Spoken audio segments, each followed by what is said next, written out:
So, I started off in a previous video by reading you the introduction of this particular book, which is called Legends of Our Lady Mary, the Perpetual Virgin, and Her Mother Hannah, translated from the Ethiopic manuscripts collected by King Theodore. And this gives the writing of the 6 Dormition books of Mother Mary, Mother of Jesus, and what she did for the 11 years after the crucifixion or supposed crucifixion of her son. And now that I, in a previous video, read the introduction of how this book got put together, how these translations were put into English finally, I want to actually read to you guys the first book or so, kind of like the first chapter of this book, because it's freaking fascinating. Again, the stories of Mary include things like governors trying to essentially be instructed to burn her home down when she was doing something to the tune of like 2,800 healings after her son was crucified. And there is a lot of emphasis, of course, on the things that Jesus had done in the typical Christian New Testament. But in the Gnostic perspective, the apostles and the family of Jesus had much more to do with this situation in terms of performing miracles than just Jesus. The Gnostic perspective almost looks at the family in its fullest sense of Jesus, who was Mary, who was her mother Anna or Hannah, who was the brother of Jesus. And a lot of these Gnostic texts tell the stories of those individuals as if it was like a cooperative family who was miraculous. And again, that's just not something that you get a lot of emphasis on when you're dealing with things like Catholicism, Roman Catholic traditions, and all of that jazz. So we're going to do that. We're going to read this, and let's run the intro and get right into it.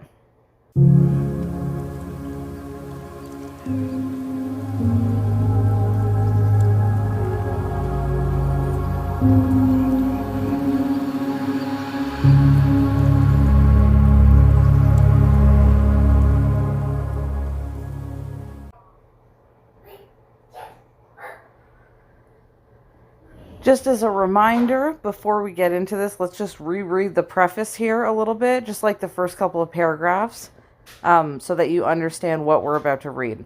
Again, these are legends that come from what is called the 6 Dormition apocryphal books of Mary. 6 apocryphal books that almost nobody has heard of. Unless you've really dug into apocryphal books, you may or may not have stumbled across these. And this particular book, it's called, again, The Legends of the Perpetual Virgin Mary and Her Mother Hannah. And although that is the long title of this book is not actually the the codices or books themselves.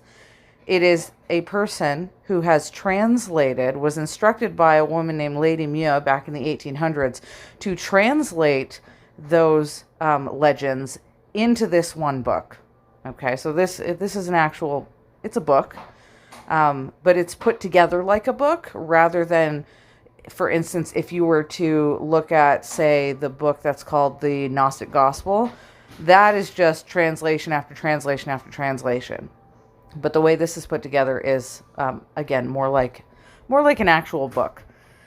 So the present volume here, containing translations of all of the important Ethiopic legends of the Blessed Virgin Mary, and the companion volume of the translation of the Ethiopic version of the Miracles of Our Lady, are supplements to the reproductions of the Lady Mew manuscripts, numbers 2 to 5, which Lady Mew printed for private circulation in 1899. Many scholars and others have wondered how these fine manuscripts became detached from the greater Magdala Ethiopian collection, which the British Army brought to England in 1868, and how they found their way into her possession. And this preface gives that description. Check out my other video. It is a hilarious tale of a a woman who got his, a man, a collector, who got his hands on a mummy and some documents, and then eventually he got run over by an elephant. You just imagine the kind of things that they were doing when they were excavating in the 1800s. Their ability to, excavate and do archaeology and become like tomb raiders is much different. The tools they used back then were much different, and yeah, it included everything from cursed mummies to an elephant running a guy over. As to how all of a sudden this Lady Mieux got her hands on these legends. But when she did, she had them translated, and then she passed them around to the scholars and actually the Pope, and she took her collection and she gave about 300 or so copies. And then later on, when this translation was finalized and given to those kind of important people, they then kind of crafted together the versions that they gave to the public. And so that's basically what we're looking at now. So let's go to the description of the Virgin Mary by Epiphanius. That is the first legend. Scrolling. By the way, something that was really fascinating about these translations is that the 6 Dormition books actually had a lot of photography, not like photos like we take, but like artistic renditions on plates of the Virgin Mary. I wonder if I can find one here for you quickly that really helped to kind of paint a picture, literally, of who Mary and Jesus were. See, like this one, for instance. Right, the oldest known Ethiopian picture of the Virgin and the Child, showing our Lord resting on Mary's right arm, from the 15th century. At a later period, the Ethiopian artist copied Brancaleone's famous picture and placed the Child on Mary's left arm, and on her right arm is the Archangel Michael, and on her left arm is the Archangel Gabriel, and at her feet is the Abuna. So it's a fascinating read. Check this out. Again, Google this, type in PDF if you want to find it, or go to archive.org and you can find it in here. And again, let's get into it. To the introduction and the first story of the description of Mary. All right, here we go. You can see it's written in Greek originally. Epiphanius was the bishop of Cyprus, born about 320 AD, died about 404 AD. And this is what he said. Maybe I'll say this in a bit of a voice, pretending I'm Epiphanius. He says, the moral character and the material disposition of her youthful form were, according to Epiphanius in the Wise, he says this: she, Mary, was grave and dignified in all her actions. She spoke little, and only when it was necessary to do so. She listened readily and could be addressed easily. She paid honor and respect. She saluted everyone. She was of middle stature, but some say that she was of more than middle height. She was wont to speak, and everyone fearlessly and clearly, without laughter and without agitation, and she was specially slow to anger. Her complexion was of the color of ripe wheat, and her hair was auburn or reddish. Her eyes were bright and keen, and light brown in color, and the pupils thereof were of an olive green tint. Her eyebrows were arched and deep black. Her nose was long. Her lips were red and full and overflowing with the sweetness of her words. Her face was not round, but somewhat oblong. Her hand was long, and her fingers were long.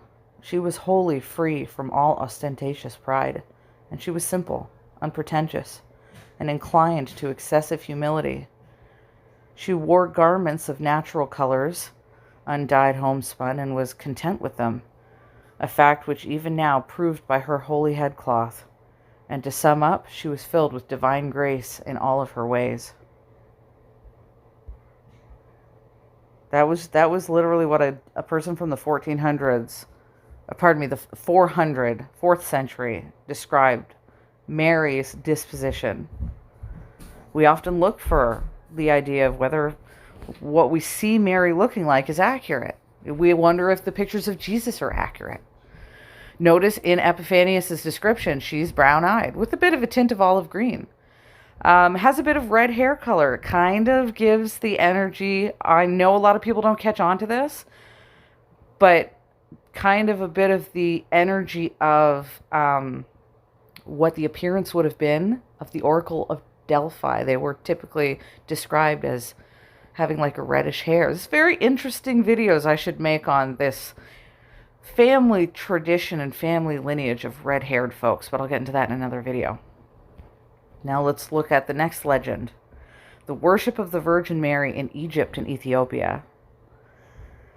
The Egyptian Christians, or the Copts, believed that when the fullness of time had come, God had sent forth his son made of a woman, and that this woman was Mary, a virgin who was espoused to a man whose name was Joseph, of the house of David.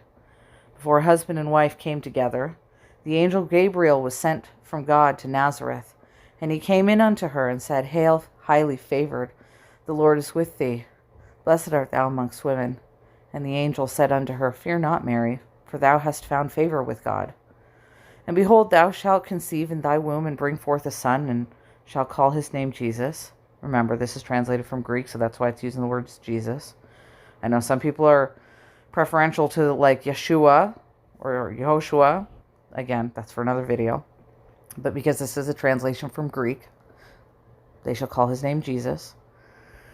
Then Mary said unto the angel, How shall this be, seeing I know not a man? And the angel answered and said unto her, The Holy Ghost shall come upon thee, and the power of the highest shall overshadow thee.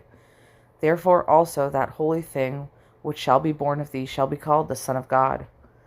When Joseph found that his wife had conceived, he was minded to put her away privily. But whilst he thought on these things, behold, the angel of the Lord appeared unto him in a dream, saying, Joseph, thou son of David, fear not to take unto thee Mary thy wife, for that which is conceived in her is of the Holy Ghost. Mary the Virgin brought forth her son in due course, and continued to be a virgin. Mary, though the mother of God, was begotten by a human father, and brought forth by a human mother like every other man. And she tasted death like every other human being, because she was flesh and blood. The words of the evangelists were accepted as statements of absolutely historical facts by the early Egyptian Christians. The humanity of Mary, the humanity and divinity of Christ, his virgin birth, which proved the reality of his natures, and the human and the divine, perfect God and perfect man, and the unity of his person, and the perpetual virginity of Mary, Theotokos. That is Greek right there, which means Mother of God. And then it says the Mother of God, or the God-bearer, have been foundations of belief of the Monophysite Church of Egypt for the last 1,800 years. And what the Copts believe and still believe, they handed on to the Christian Ethiopians, or the Abyssinians. And these have kept the faith to this day. When under the influence of the teaching of the apostles and disciples, Christ's doctrine spread abroad in the regions outside Syria and Palestine, the converts to Christianity demanded more information about the life of Christ when upon the earth and that of Mary, both before and after his death, than the Gospels had contained. The rest of this demand was that many, both those with and those without adequate knowledge, wrote accounts of the manner of the birth and the infancy of Christ, and stories of his childhood, and accounts of Mary which found general acceptance. In any case, it is quite clear that even in apostolic times, many works of this kind were current in Syria and Egypt, and they were soon translated into languages of more remote countries. One of the oldest and best known of these books was the so-called Proto-Evangelion, or the Book of James the Less, the cousin or brother of Christ. And if you've never read the Book of James, woo, go read it. Read it. I made a video on it already. It's fascinating. So even them in the 1800s and beyond were like, these apocryphal books were probably written in Hebrew. It seems to have existed in the 1st century, not the 3rd century. A manuscript of the work was brought to Europe by G. Postel, born in 1510, from Constantinople and was translated by him into Latin and was printed at Basel in 1552. From this book, we learned that Mary's father and mother were called Joachim and Anna, and Joachim consulted the Urim and Thummim about the birth of the child. And if you don't know, the Urim and Thummim were these kind of like devices that helped people understand. Well, honestly, it's kind of like tarot cards put into a crystal or glass of some sort, or something like that.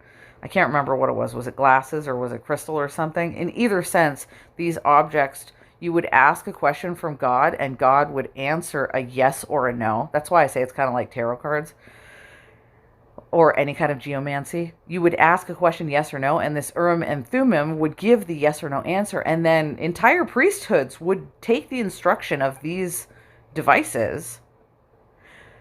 But how interesting is it that Joachim and Anna, Mary's mother, according to tradition here, they were high enough in standing that they were allowed to use these devices? Everybody always describes Jesus as this poor, lowly man who came from the small little hamlet of Nazareth, just a carpenter's boy with sandals, walking in the dirt of the day, right?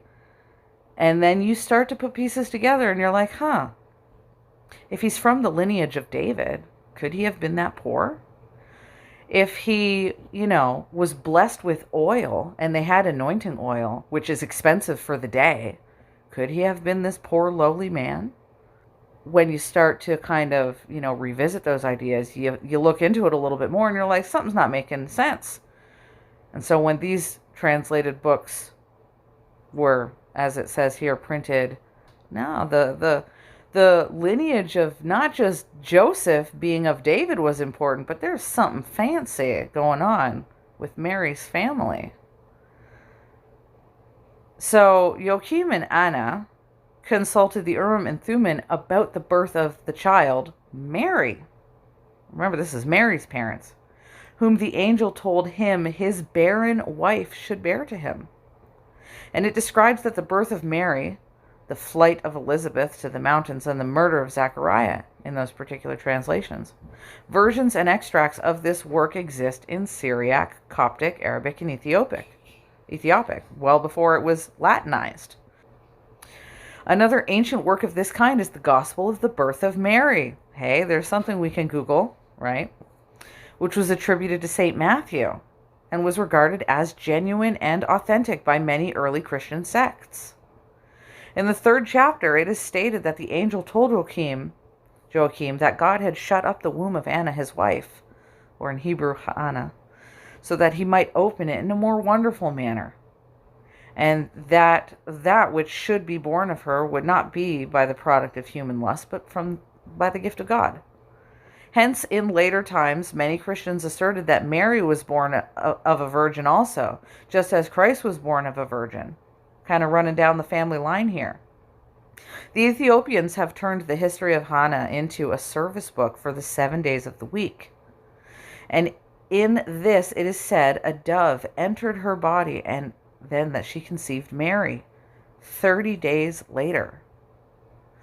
And I know it sounds crazy, like, how could you birth someone in 30 days? Remember, the idea of this particular tradition held by the Ethiopians, where we might get things like the Book of Enoch, that they actually, held in high esteem for so long. They also held these kind of traditions in high esteem. And even though it's this idea that a birth could have happened, that Mary was born in 30 days, it is because, according to the understanding here, God shut up the grandmother's womb, and the dove came down, did the miraculous thing, so that it could be by a gift of God. And usually when you have something being bestowed onto someone as a gift from God, it is so that the people in the world around them can see the glory of God.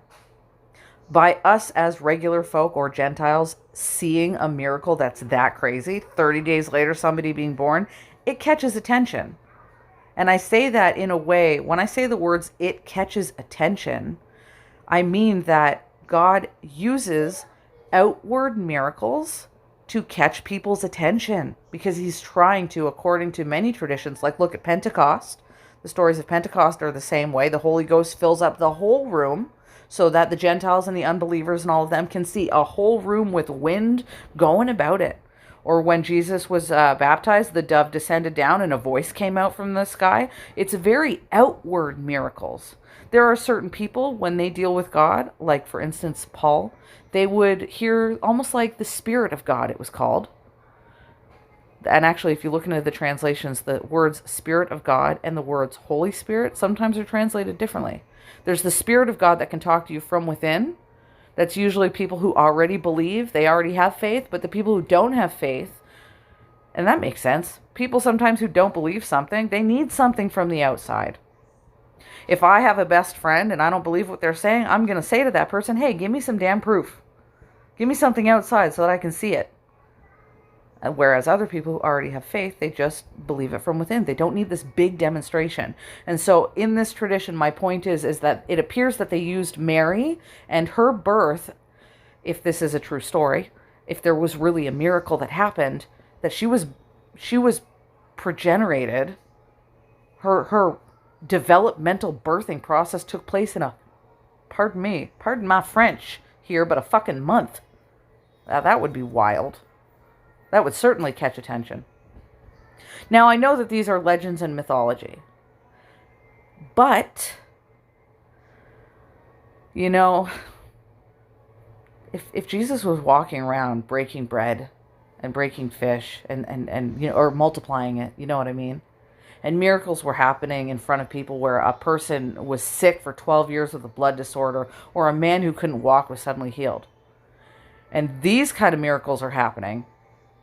Then if those miracles really did occur, if this world is a world of miraculous capabilities, if there are things that we can tap into in the spiritual that we just haven't figured out yet, then a miracle like a birth in 30 days, if this is a miraculous world, if this three-dimensional world that we're living in is manipulatable, then there's a potential that this kind of a miracle could have happened, and suddenly you have a baby in a fucking month. Of course, I'm letting everybody discern, you know, whether you think it's just a full-blown mythology, a fairy tale, or whether you think that this is a world that's manipulatable and therefore miraculous.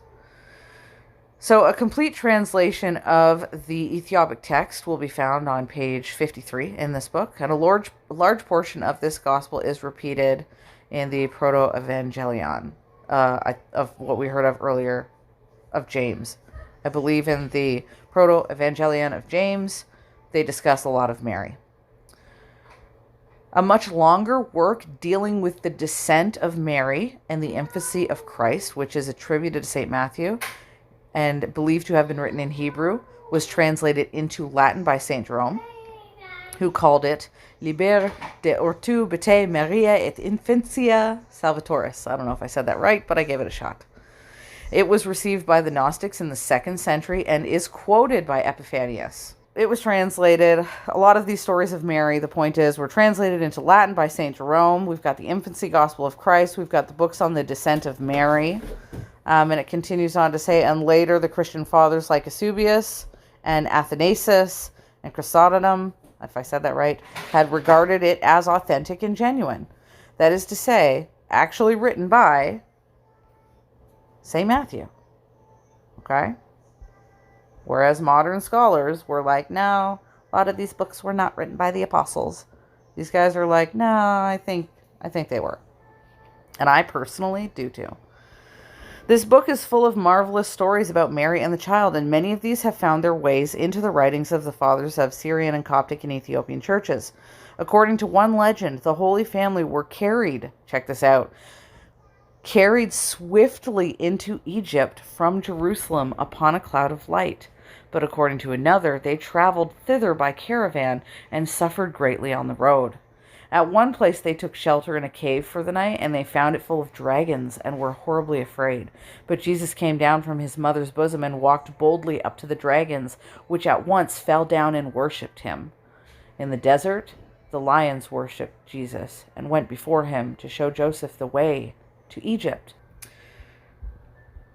All right. continues on to say,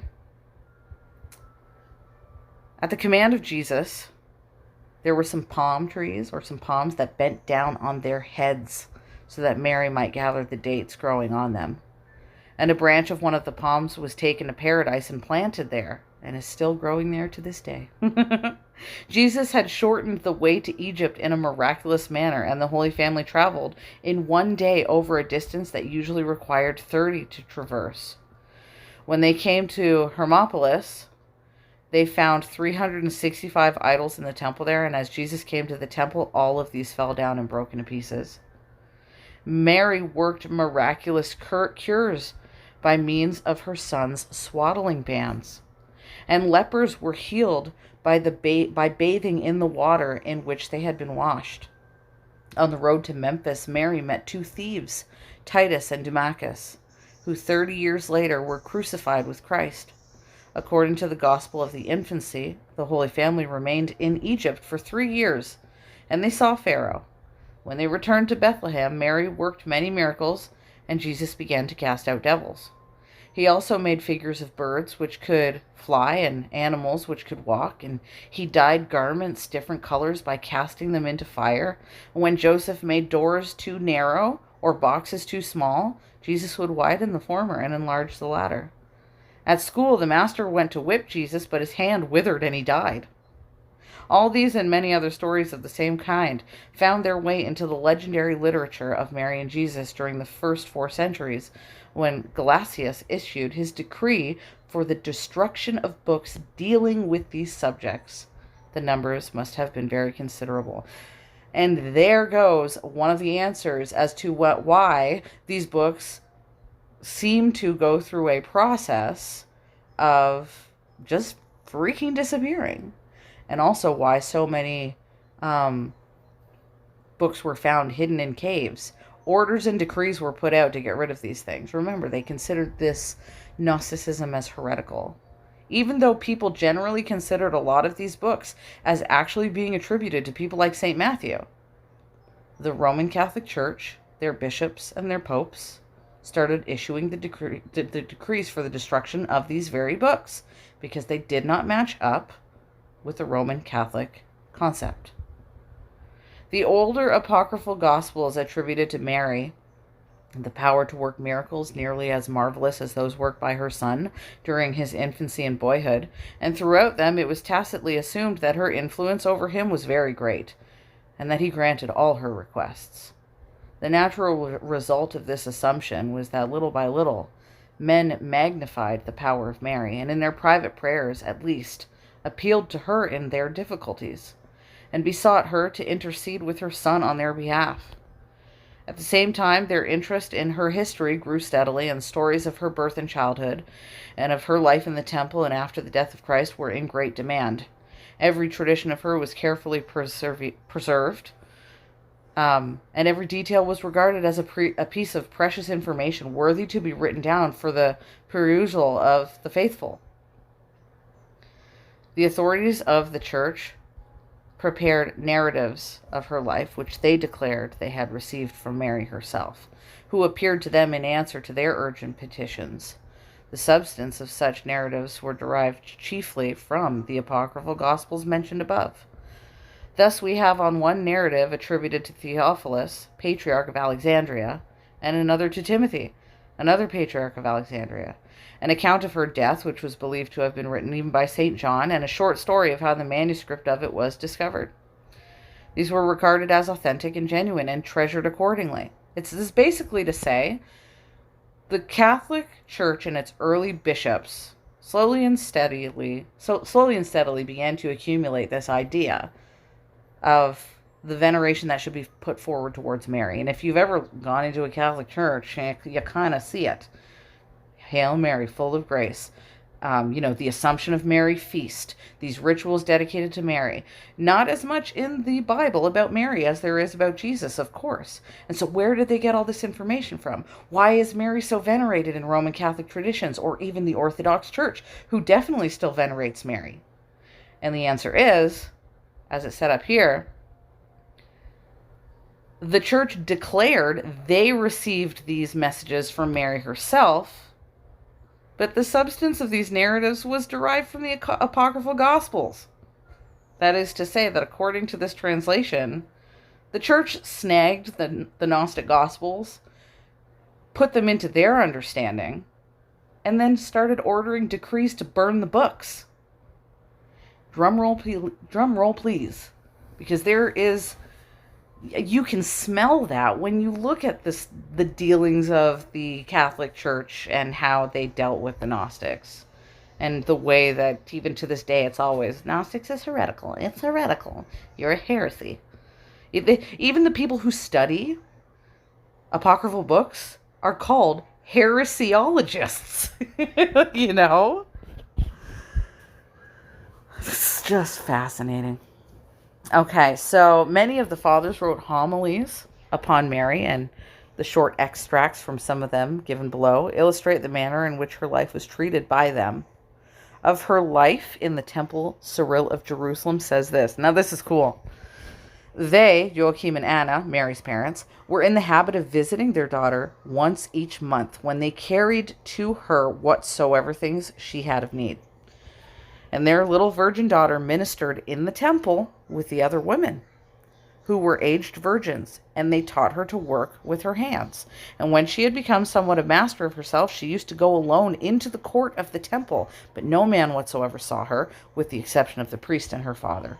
Her food consisted of bread and water and a few green herbs, and she did not fast for long periods at a time. The little Virgin Mary was in the temple, and she remained by herself before the archangel Gabriel came to her with a sweet odor. There was no limit to her beauty, and the temple was wont to be filled with angels because of her sweet odor. And they used to visit her, apparently, according to these traditions, for the sake of conversation. The whole time of her life was 60 years. Demetrius, the archbishop, if I can get my phone here to go back. Sorry, my son just crawled over top of me. He's feeding with me right now. So my phone flipped over. The whole time of her life was 60 years. Demetrius, archbishop of Antioch, said on the birthday of our Lord, on the 29th day of the month of Koyak, I don't know if I said that right, when Mary was 3 years old, Anna took her to the temple, and at the moment when her mother, Anna, set Mary upon her feet inside the door of the temple before the priests, she walked by herself into the temple and went on until she arrived in the place behind the veil of the altar. And you know how important you had to be to go behind the veil?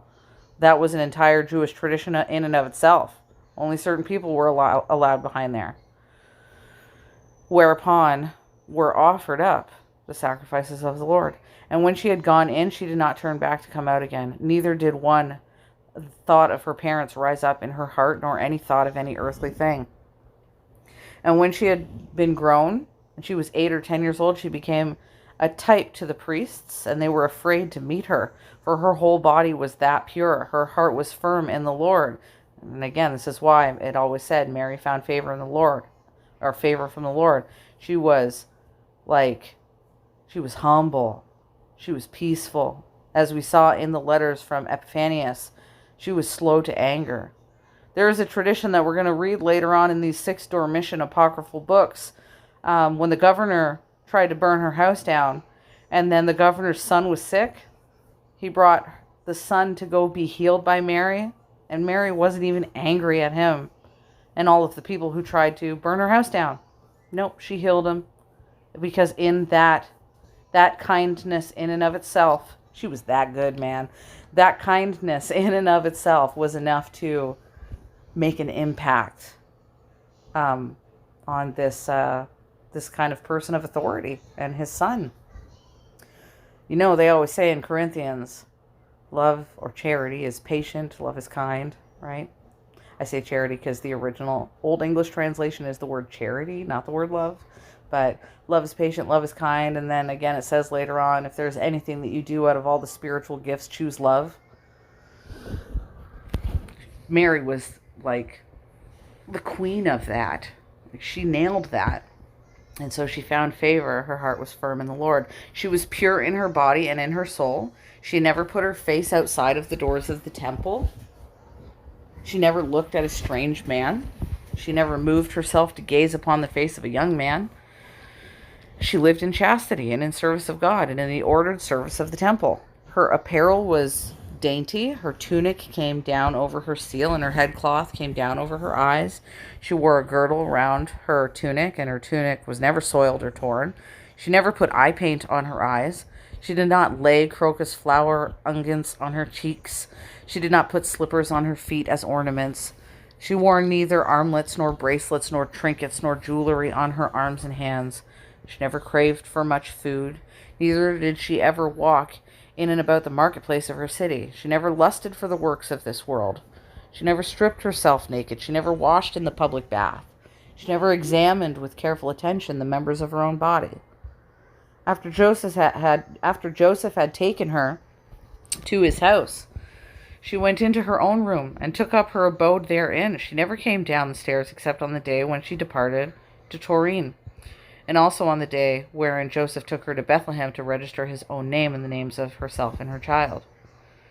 You know, in Orthodox Judaism, they did that too. Like, even to this day, Orthodox, or like hardcore Orthodox heretic Jews, will sleep in separate beds, right? And so she was doing this. Like, she was with Joseph, and she stayed in her own room, you know.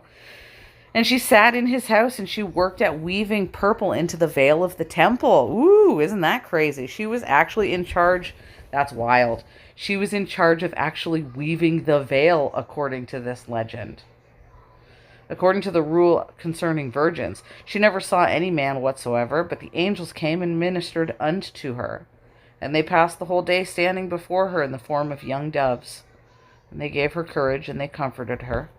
And she sat in Joseph's house for 3 years, and his son ministered unto her. Another description of Mary's life before the Annunciation is given by Cyril of Alexandria. By the way, all of that I just described, that, again, just as a reminder, that came from Demetrius, Archbishop of Antioch. All right?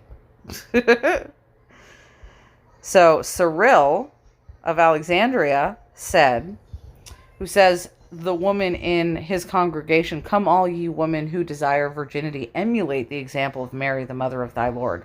Consider ye her coarse and meager food, and her sleeping on the ground. She craved for none of the things of this world. So Cyril is telling the people of his time, you guys got to be like Mary. But he's saying it in, his old-fashioned way of saying it. The mention of her was always in the mouths of priests. She never washed herself in the public bath. She never adorned herself with face paint and eye paint. So it's the same thing. We've got multiple people throughout history. Bishops, people from Alexandria even, taking these traditions and passing them on. That this is how Mary was. She never adorned herself with face paint and eye paint and powder. She never decked herself out in brightly colored raiment, as do all the women who love fine clothes. She never wanted to just taste wine. She used to sit always with her face towards the east, for she was always awaiting the Creator of the world. She never met and talked to anyone except her father and her mother and her brethren. For the discourse of Demetrius of Antioch and the Virgin Mary, following the Annunciation of Gabriel, we have a very interesting group of salutations to Mary also, which summarizes in a remarkable way the views that both the Egyptians and Ethiopians held concerning the mother of Jesus. The manuscript in which they are found, there's a manuscript called Oriental, number 7027. It was written in the 721st year of the era of the martyrs, which is the equivalent to 1005 AD. This is right around the same time that we are actually finalizing the Masoretic text. And the scribe was a Victor, the son of Mercurius, a deacon of the church of St. Mercurius at Esna, or Asna. Of the archetype we know nothing, but we may assume that it was old and authoritative. These Aves, or Hail Marys, are so important that I transcribe them in full for you. And then he writes down the Hail Mary praises or hymns. Hail Mary, thou woman, whose fruit shall give salvation to the world, to all mankind. It's a very lengthy one, though. When they wrote down all of these legends, is they said, here's the author, here's when he wrote it, and then they lay it out. So it's not just saying, this is a legend of Mary. It's saying, hey, it was Cyril of Alexandria, or hey, it was Archbishop Antioch. So that way, what we can do is we can take these stories and go and research into the Bishop of Antioch, right? And then we can go and confirm, hey, did this guy say this at that point? Oh, he did? Good. Well, then we know that this book translated it properly, etc., etc. Okay. Concerning Mary as the loving mother of Jesus, Cyril of Alexandria writes the following. See, that's what I mean. That's what this book does. And round and about him, don't mind as my precious son here is singing while we are researching this. What are we at? All right, we're at an hour. I'm gonna end this legend off in a second, but let's just finish this here. And then it goes into Epiphanes, Bishop of Cyprus, saying some more stuff. But I'm going to end it off there because all you can hear in the background probably is E-I-E-I-O.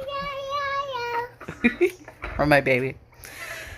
Hopefully you enjoyed that. I know that originally and essentially what I do on my channel is to research, but sometimes researching things is just to read through the stories first so that you can digest it a little. And as a reiteration of the kind of things that we've learned about here by looking at these particular stories, from top to bottom, we learned about how Mary grew up, how pure she was, how she wove the veil and she went into the temple and she was a priestly woman, how her mother Mary's mother Hannah also dealt with miraculous concepts with her. We heard about stories of the infancy of Jesus in these particular traditions, the traveling to Egypt that they had done, and how Mary was so blessed by Jesus. And so that's like bullet points is what I just did basically to summarize what we just went through. And so if you're interested in, the stories of what she did in the temple, we even at the beginning of this, we had the stories of what Mary looked like. Those are the bullet points practically of this video. I like to do that at the end of videos because I know that these videos are so damn long and that I ramble so much in my research sometimes that it just becomes valuable at the end of the video to make some bullet points so to remind you guys of what was even in this video. So yeah, bullet point 1, we got to hear what she looked like. Bullet point 2, we got to see how she was born. Bullet point 3, we got to learn about how she grew up in the temple and how pure she was, how she actually wove together the veil that was in the temple. And then, the rest of it is the stories of Jesus and his miraculous occurrences when Mary was traveling with Joseph, when they were on the run, and then how venerated Mary was by Jesus himself. And so I hope you enjoyed. I'm going to upload this to you, and take care for now.